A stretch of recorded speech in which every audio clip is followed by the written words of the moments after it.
یا اللہ.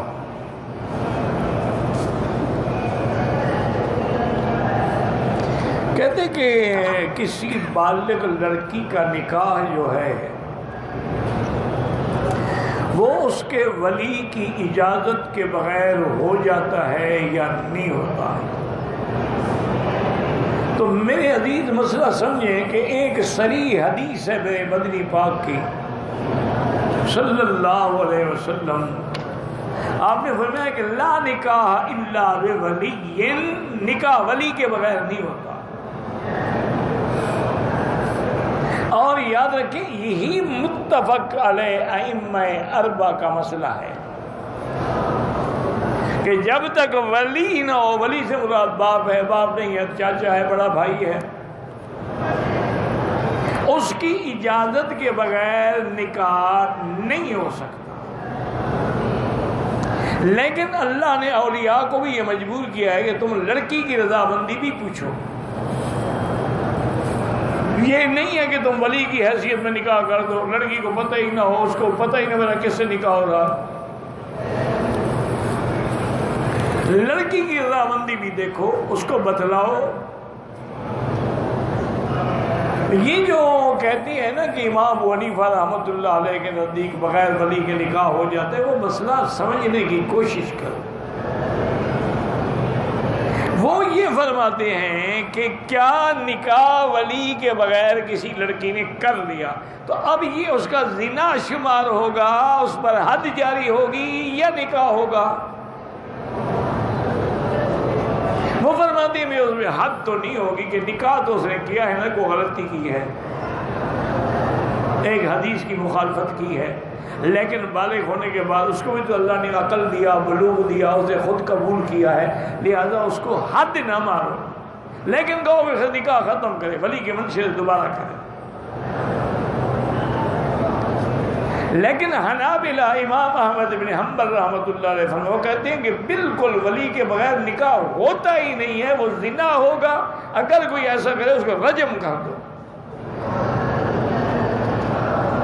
تو اس لیے بہرحال کوشش یہی کریں کہ ولی کے بغیر نکاح نہ کریں. اچھا، اب ایک اور مشکل صورت ہے کہ ولی لڑکی کا نکاح کرنا نہیں چاہتے. ایسے بہت سارے واقعات ہیں کہ لڑکی ڈاکٹر ہے، انجینئر ہے، وہ پرنسپل ہے، لیکچرر ہے، بڑی اچھی تنخواہ ہے، ماں باپ کو گھر بیٹھے پیسے مل رہے ہیں، وہ کہتے شادی ہو گئی، یہ تو گئی نا، یہ تو سونے کی چڑیا اڑ گئی. اس لیے وہ روڑے اٹکاتے ہیں. اس میں اللہ نے عورت کو حق دیا ہے کہ وہ قاضی کو جا کے درخواست دے، قاضی اس کا ولی بن کے اس کا نکاح کر دے. اگر ایک ملک میں آپ مثلا انڈیا میں رہتے ہیں، وہاں قاضی تو ہے نہیں،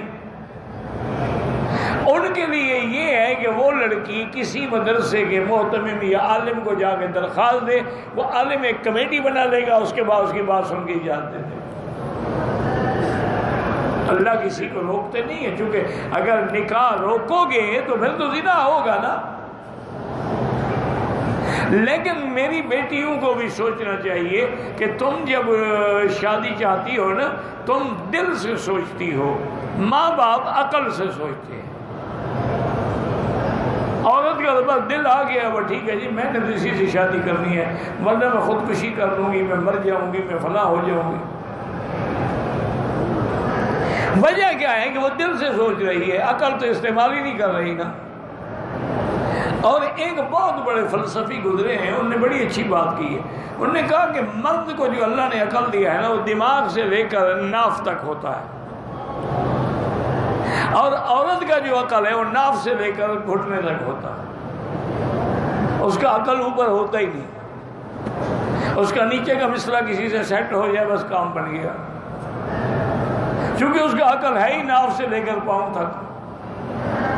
مرد کا جو ہے سر سے وہ سوچتا ہے کہ یہ ٹھیک ہے، غلط ہے، یہ جہاں میں نکاح کر رہا ہوں یہ لڑکا کون ہے، اس کے ماں باپ کون ہیں، یہ کیا کرتے ہیں، ان کا پس منظر کیا ہے، کس قوم سے ہیں، کس قبیلے سے ہیں، ان کے باقی بھائیوں کا رویہ کیسے ہے، ان کے ماں باپ کا گھر میں بہو کے ساتھ رویہ تو وہ سوچتے ہیں، وہ ساری تحقیق کرتے ہیں۔ لڑکی تو اندھا دھند فیصلہ کرتی ہے نا، تو اس لیے بغیر ولی کے نکاح نہیں کرنا چاہیے۔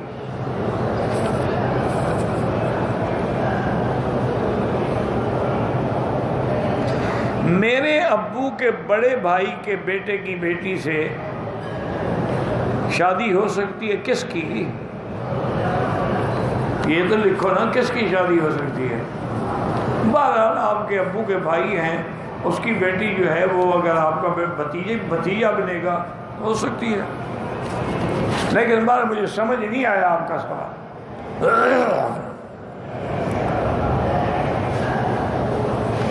بہتان کا مطلب یہ ہوتا ہے، یاد رکھو، ایک ہے غیبت، کسی کے پس پشت ایسی بات کرنا جس سے اس کو تکلیف پہنچے، چاہے وہ عیب اس میں ہو بھی، یہ غیبت ہے۔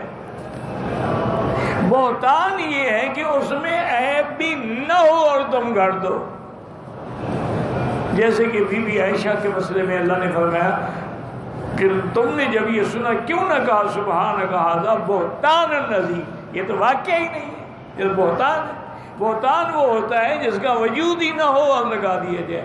غیبت وہ ہوتی ہے کہ ایک آدمی ہے مثلا شراب نوشی کرتا ہے، آپ نے کہا یار یہ شرابی ہے، تو یہ بھی غیبت ہے، اس کو جا کے نصیحت کرو، اس کے پس پشت نہ کہو۔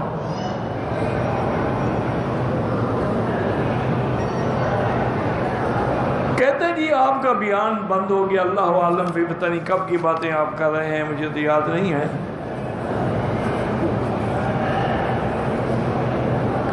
ولیمہ کب کرنا چاہیے؟ سنت یہ ہے کہ جب رخصتی ہو جائے، بیوی اپنے خاوند کے گھر میں چلی جائے اور میاں بیوی مل بھی لیں، اس کے بعد جب چاہیں کر دیں، 1 دن بعد، 2 دن بعد، 3 دن بعد، پہلے نہیں، پہلے ولیمہ نہیں ہوتا۔ اگر کریں گے وہ خلاف سنت ہے، وہ سمجھیں ایک دعوت ہے، ولیمہ نہیں ہے۔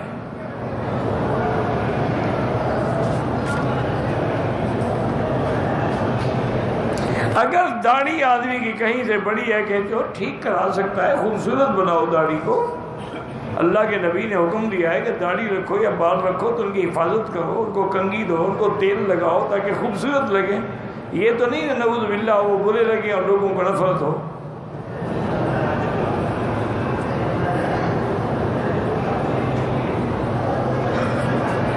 کہتے ہیں جی کوئی ایسا واقعہ ہے کہ جس سے یہ معلوم ہو کہ حضرت عمر کا رتبہ حضرت علی سے بڑا ہے؟ یہ تو متفق اہل سنت والجماعت کا فیصلہ ہے۔ ایسا کوئی ایک واقعہ ہے؟ حضرت عمر کی تو موافقات ہیں اللہ کے عرش سے، اور پھر یہ اہل سنت کا عقیدہ ہے کہ حضور کے بعد فضیلت الشیخین ابی بکر اور عمر، پھر عثمان، پھر علی۔ یہ تو پوری امت کا فیصلہ ہے، اس میں سوچنے کی کیا بات ہے؟ اور پھر حضرت علی حضرت عمر کے وزیر رہے، حضرت عمر تو حضرت علی کے وزیر نہیں رہے، خلافت میں ان کے تابع رہے۔